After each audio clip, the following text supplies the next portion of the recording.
Tumakas na tayo, takasan na natin ang mundo. Magtago papalayo sa mas tahimik at payapang mundo. Umubulong ang hanging amihan at huni ng ibon. Dumudulog at tinatawag na tayo ng bundok.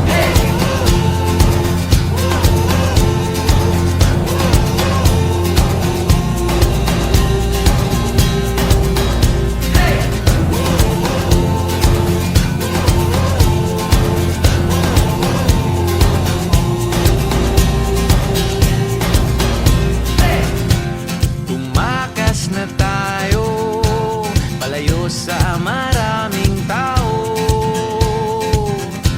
Tumiwalay at magtago sa maingay at malabong mundo. Bumubulong ang hanging habagat at hampas ng alon. Dumudulog at niyayakag na tayo ng karagatan.